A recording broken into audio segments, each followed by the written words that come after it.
Nakatanggap ng radio challenge ng China ang isang eroplano ng Bureau of Fisheries and Aquatic Resources sa West Philippine Sea.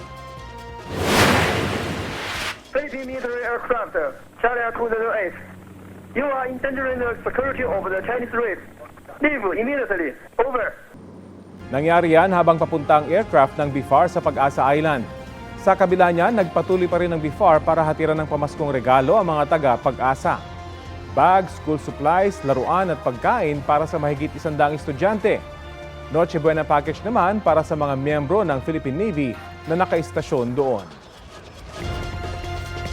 Pinauwi na ang ilang lumikas kasunod ng pagputok ng Bulkang Kanlaon sa Negros Occidental. Sila yung mga nasa labas ng danger zone. Ang ilang negosyo naman, walang kinikita dahil walang customer. May ulat on the spot si Eileen Pedreso ng GMA Regional TV. Eileen?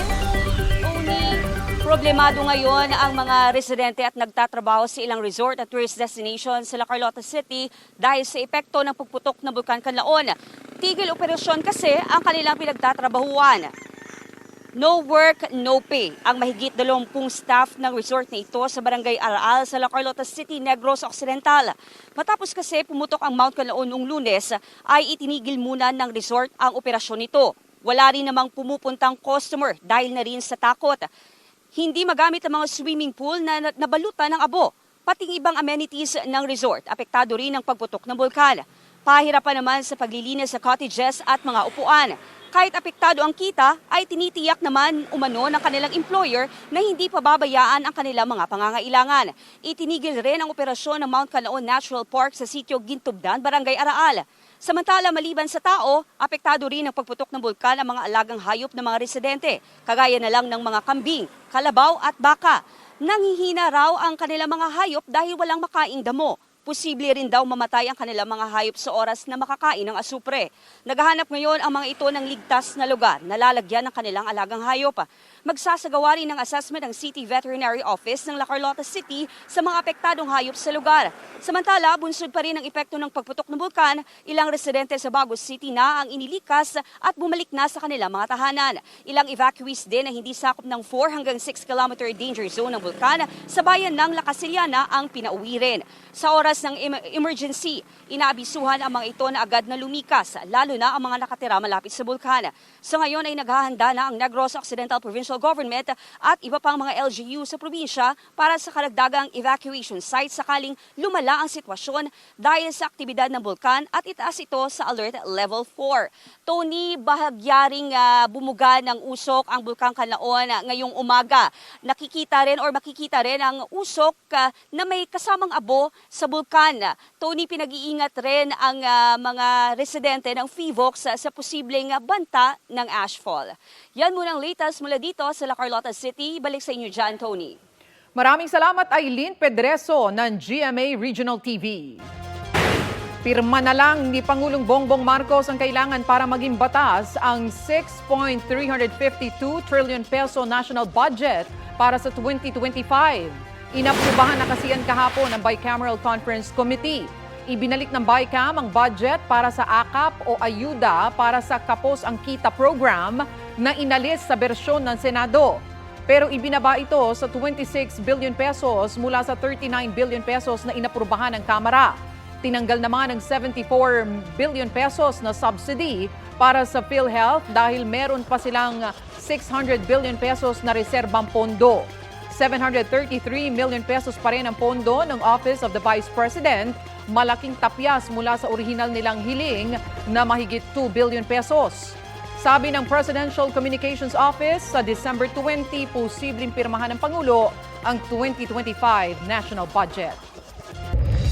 Ito ang GMA Regional TV News. Kaya hatid na ng GMA Regional TV ang may init na balita mula sa Visayas at Mindanao. Kasama si Sarah Hilomen Velasco. Sarah? Salamat, Rafi! Magdadalawang linggo na ang walang kuryente sa ilang isla sa Surigao del Norte. May 32,000 households ang apektado niyan sa Siargao at Bukas Grande Islands. Sa anunsyo ng Siargao Electric Cooperative o Siarelco, hindi pa raw natutukoy kung saang bahagi ng submarine cable ang sira na sanhi ng malawakang power outage.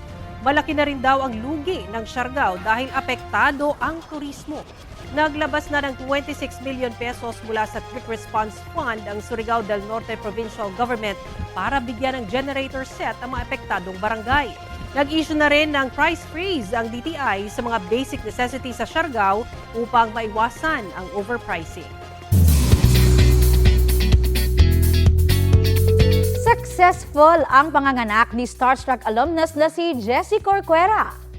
Ipinasilip kahapon sa Fast Talk with Boy Abunda ang picture ni Jessie habang kalong ang kanyang baby girl. Ninja pa rin ang tawag ni Jessie sa kanyang little bundle of joy. Matatandaan na noong October sumalang din ang proud trans man na si Jessie sa Fast Talk kung saan naikwento niya ang pregnancy na nabuo sa tulong ng artificial insemination. Congrats, Jessie!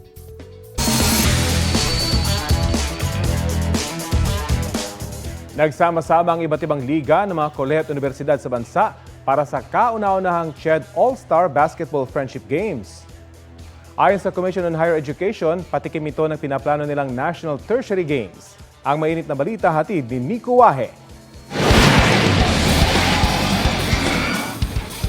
Sa isang pambihirang pagkakataon, nagsama-sama ang ilang college at university league sa bansa para sa first CHED All-Star Basketball Friendship Games na inorganisa ng Commission on Higher Education. Yan ay bilang pagdiriwang ng International Basketball Week. Kasi itong 3-day basketball single round-robin tournament kung saan kada liga ay may isang school na magre-represent. St. Clair College of Caloocan na nagrepresent ng National Athletic Association of Schools, Colleges and Universities o NAASCU. University of Northern Philippines naman mula sa Vigan ang para sa State Colleges and Universities Athletic Association o SCUAA. Local Colleges and Universities Athletic Association o LCOA naman ang nirepresent ng pamantasan ng lungsod ng Marikina o PLMAR, habang Amando Pope College mula Tabaco Albayang kumatawan sa PRISAA o Private Schools Athletic Association. To bring them together in the spirit of friendship, in the spirit of competition, to really celebrate the ability of the schools to produce very good athletes, their ability to provide quality education. Sa opening ceremony kahapon, pinangunahan ni Chairman De Vera at Senate Committee Chairman on Sports and Health, Senator Bongo ang torchlighting. Isang exhibition game muna ang ginanap sa pagitan ng mga all-star team mula sa dalawang Premier Collegiate League sa bansa na National Collegiate Athletic Association o NCAA Philippines at UAAP o University Athletic Association of the Philippines. Panalo ang NCAA All-Stars 105-97. It's also a way of bridging the gaps between the athletic associations. After all, it's supposed to be a breeding ground for the Philippine national team and for the professionals as well. To have the best talents in one roof in one day is very big. Definitely, it's a good gesture. So definitely, this is a celebration of our platform. Para sa ibang mga liga, challenge ito para mas lalong matansya ang kanilang kakayahan. Para may mga inspirasyon na makalaban sila, tsaka para pagdating po namin doon, marami kami pong matututunan.